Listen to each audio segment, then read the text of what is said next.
Apparently Bill and Tim are going to do something, so, and then Sam at the end of this, I'll do that thing. I'm not going to speak to everyone's mind.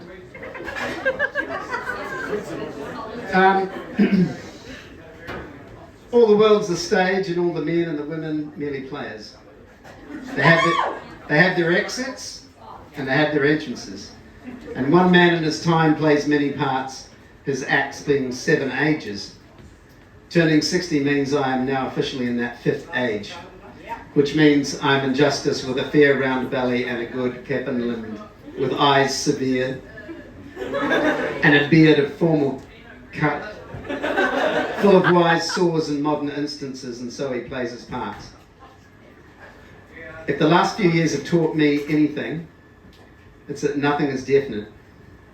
Tomorrow never comes, and there really is only today. So make the most of it, as Seals and Crofts so famously sang, we may never pass this way again. And hence here we are back in this venue that for many of us tonight marked our coming of age. The Cook, as it was known then, although in my time you had to be 20 to get in. I've many fond memories of seeing great bands here, the Chills, the Verlaines, the Clean, the Gordons, just to name a few. And in recent years it was the scene of Shona and my first date to see Shane Carter playing here. It was a sign, and I know at least there's another couple here who met across the floor.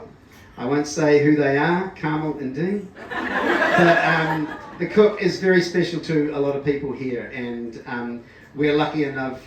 So to be here is a nod to my past, but it's also a nod to my present, and now as a student once again I'm so lucky to rub shoulders with young people so full of talent, and we've only seen just a smidgen of that tonight, so it's awesome. 60 years sounds like a long time, but it all depends on where you're standing on the continuum, I guess. And over these 6 decades I've been in many places, spaces, and joined many different tribes, and it's very special to have all of them represented in some way this evening. So chronologically, ngā mihi nui kia koutou to my whānau. I'm the youngest of a large post-war boomer family. My parents were firm, fair, friendly, and occasionally funny, in that order. And having survived World War II, they stopped killing people and they made love, not war. As a result, I have 7 older siblings. Represent Jeffrey, Elizabeth, Robin, Michael, Jane, Nicola and Peter. They were a dynamic and eclectic group, and I want to thank you for making the trip to be here yet again 1 year on from Shona and our wedding. So big thanks to my oldest brother Jeffrey for making the trek across the ditch. As my eldest brother, you've always been generous and kind, and I learned a lot from that. Elizabeth, you were my Beatle-loving, rebellious role model, and you gave me the gift of curiosity and itchy feet to see the world.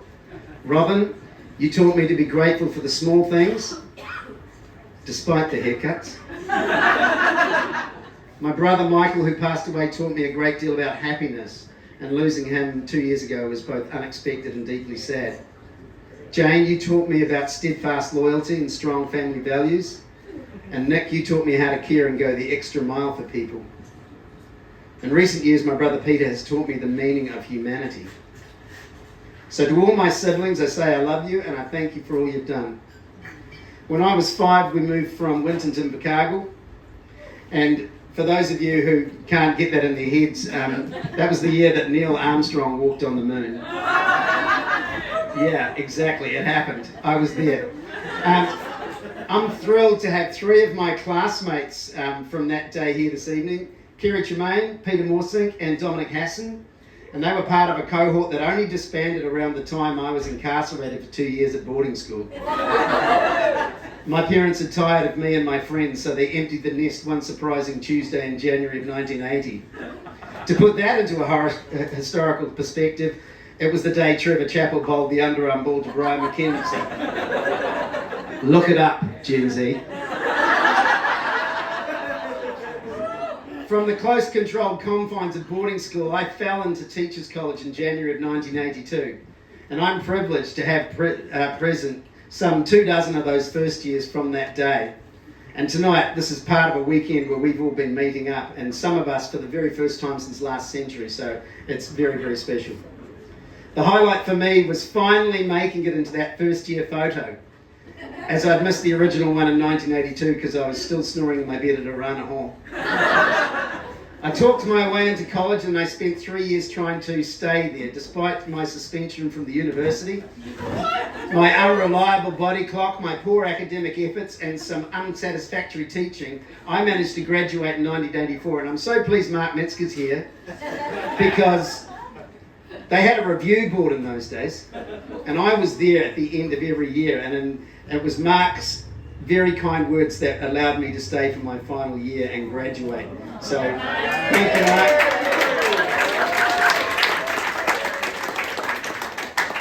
Uni was a very special time, and I made some great friends through the halls and flatting. After Arana, I flatted in Queen Street, George Street and Dundas Street, and Richard, my flatmate from Dundas Street, is here, as well as our ex-officio flatmates, Rachel and Jack. At uni, I got a taste for live music, and I have always had it ever since. It was a golden age to be a scarf dragger in Dunedin. The Chills, the Clean, the Verlaines, the Children's Hour, Rick Small speakers on expensive stereo, the Alpaca Brothers, Look Blue, Go Purple, board games, the Stones, the Double Happies, the Expendables, the Bats, just to name a few. And we saw a lot of them in this very room. In 1985, I moved to Invercargill and commenced teaching at St Patrick's, aged 21. That was when my education as a teacher really started, because my first boss stood in front of me and he ripped up the letter that the Teachers College had sent him, telling him that I wasn't going to last more than 5 minutes and he should have a plan B. And I never forgot that, and his capacity to look for the good in others taught me a great deal. Teaching took me to Australia and England and gave me the opportunity to travel the world in dozens of countries, and 6 years later I returned home married and unprepared for how hard it would be to integrate into a country that had changed for having been away so long. And I'm grateful to Steve and Elaine, Mark and Fiona, Rachel and Richard, John and Lou, and all those who helped us settle back into Dunedin in those days. I found it really, really hard, and those people were there for me, and it meant a lot. It was hard getting work, and I struggled mentally until landing a job at St Clair School. And this next tribe was a generous group, and I'm pleased to have some of them from that team here tonight. It's so special that you're here. In 1998, we started our own family, and Alison and I welcomed our first child, Bill, into the world. And what a gift he was. He was a great teacher, a lively and spirited chap who absorbed all things his two teacher parents could cram into him. He was joined later by Tim, who was our Pūrakanui baby. He was a cheerful chap, curious, empathetic, reflective, and a shit sleeper. By this time, I'd begun my career as a principal at that two-teacher school. So the next decade was a blur of family, work, learning, and life. As the principal of Pūrakanui, Musselburgh, Wakari and Mornington, I made tremendous bonds within the teaching and principal tribes, and over the next 20 years enjoyed levels of support and encouragement that beggar belief. Of note is my fifth sister, Michelle Bignarit Burrow, Jenny the Wise, Shelley the Practical, Bernadette the Kind, Auntie Jan, and Sister Carmel, and a whole host of others too numerous to mention. I cannot say I actually enjoyed being a principal all the time, but the teachers, the colleagues and the teams that I led had some great times, and we did some extraordinary things for children. After separating in 2013, I came to know the kindness of my Mornington colleagues and the support of great friends, Charlie, Pete, Marcus and Sandra, Michelle and Neil, Jenny, and all my siblings that pitched in to keep me on the straight and narrow. I ran, I rode, I swam, I ran some more, and I started my yoga journey. Hot yoga's been one of the best New Year's resolutions I ever made. And most of you know this because I go on and on and on about it. Suffice it to say, I'm grateful to Donna, Adrian, Emmanuel, Laura, Teresa, Francis, and all the Dunedin Hot Yoga team, because yoga led me to begin to seek new learning and understandings that have taken me to Buddhism, and in 2018, a life-changing pilgrimage to India. In 2016, after a life-changing sabbatical, which I spent 13 weeks away from school, which included driving coast to coast in America with Bill and Tim, I began to suffer a really deeply sense of unease and self-doubt in my role and my work. And I'm really grateful to Glenn Moores, who was the board chair, Carmel Jolly and Ross Tucker, and all the Mornington board for their support of me during that first wee blip. Thanks to their support, I made it back to school after a couple of months for another 4 years.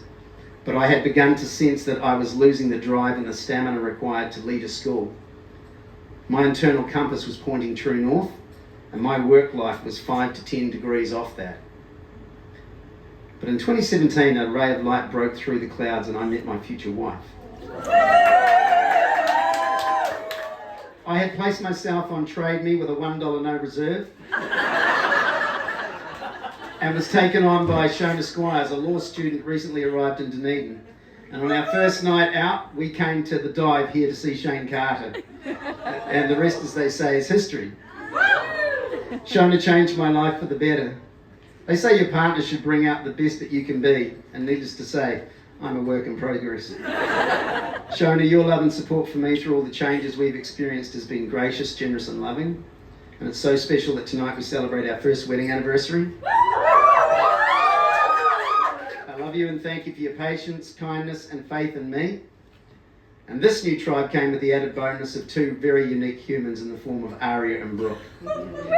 Thank you both for your accepting me and not getting too bent out of shape about my shitty jokes and my grumpy nudes.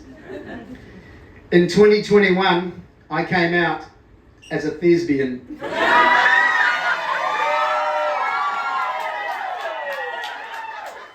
And I've been lucky enough to once again be a student at the University of Otago studying the performing arts. A whole new world has opened up for me and I've been permitted the chance to fulfill the dreams of acting, performing and improvising along so many wonderful young and old people, many of whom are here tonight. And there are lots of movies about older people going back to school and college, and it's hard to be a boomer in a Gen Z class. But I'm grateful for the acceptance of my crustiness by these cool kids and the support of the lecturers who are my juniors. So here we are, and like a performance on the stage, an event like this is merely a moment in time. Once it's gone, only the memory will live on. So I'm grateful to be standing here. I'm grateful that you're all here, and I'm proud to have my families with me.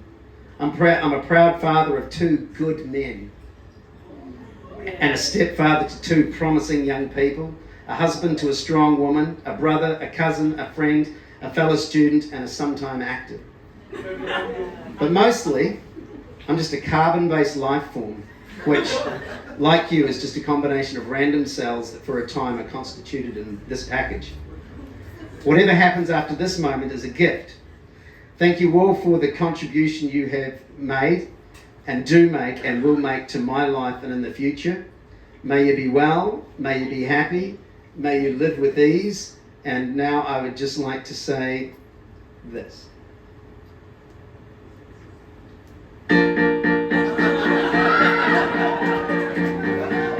Thank you for being my friend.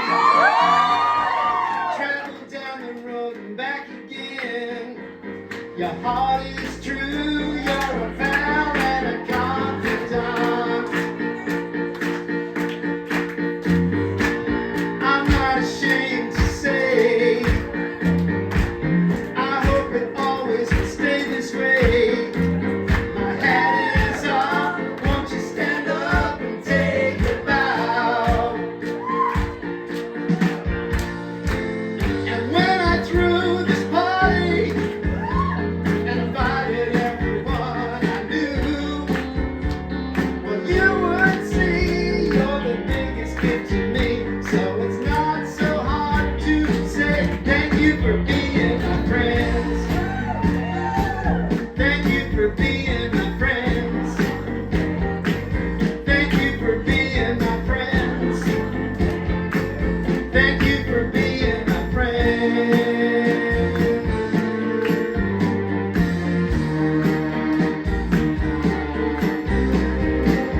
If it's a car you like, I'd surely buy you a Cadillac.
but